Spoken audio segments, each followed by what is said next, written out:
Title: The Last Call from Apartment 309. I picked up the phone and heard my own voice whisper, "Don't open the door."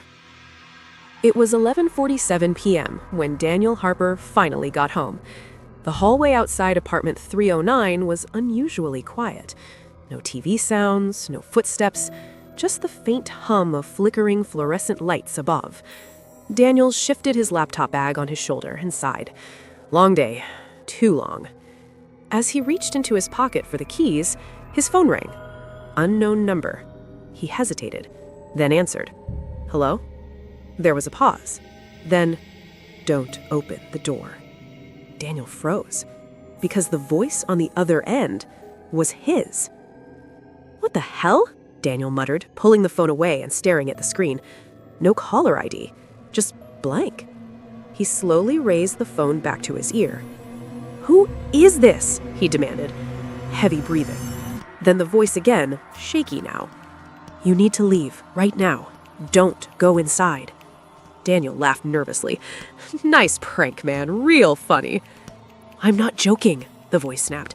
"If you open that door, you won't make it out." A cold chill ran down Daniel's spine. "Who is this?" he whispered. Silence. Then a faint sound in the background of the call. A sound he recognized instantly. The creaking of his apartment door slowly opening. Daniel turned toward apartment 309. The door was still shut. Locked. Exactly how he left it. His heart started pounding. "You're inside my apartment?" Daniel asked, his voice trembling. "No," the voice replied quickly. "I was."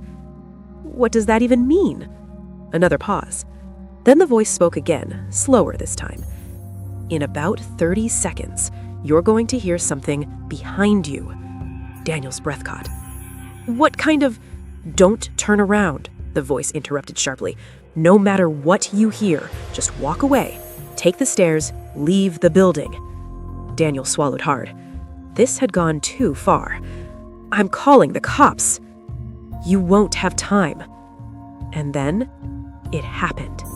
A soft sound, right behind him, like someone stepping on the carpet. Daniel's body went rigid.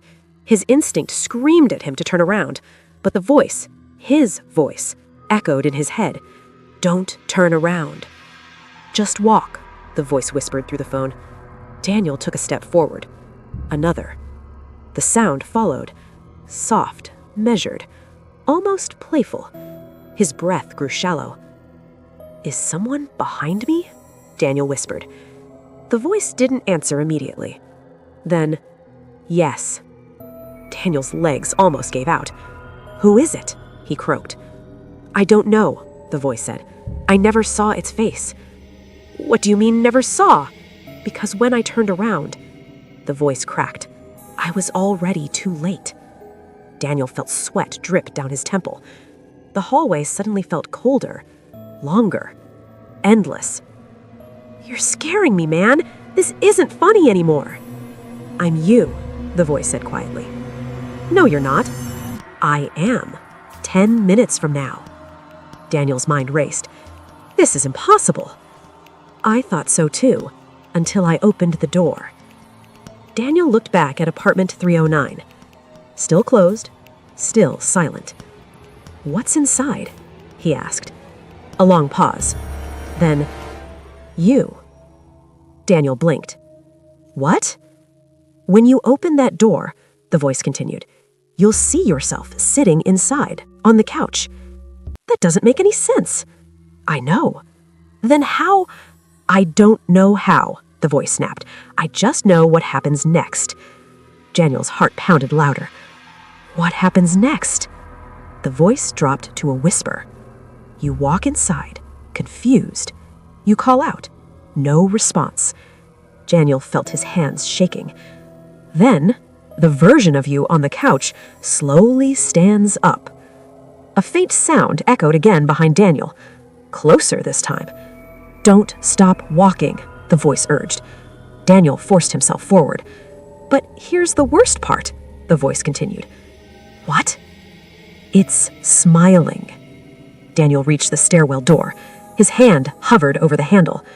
Once it sees you, the voice said, it changes. Changes how? Daniel whispered. The breathing behind him got louder. He could feel it now, right at his neck. Into something that isn't human anymore. Daniel yanked the stairwell door open and ran inside. He didn't stop running until he reached the ground floor. Bursting out into the cold night air, he gasped for breath. The phone was still pressed to his ear. "Did I make it?" he asked desperately. Silence. "Hello?" The line crackled. Then a new voice answered. Not his. Not human. "You shouldn't have left." Daniel slowly turned around, back toward the building, up to the 3rd floor. Apartment 309. The lights flickered, and in the window, he saw himself, standing there, smiling. The phone slipped from his hand, and as it hit the ground, it rang again. Unknown number. This time, he didn't answer.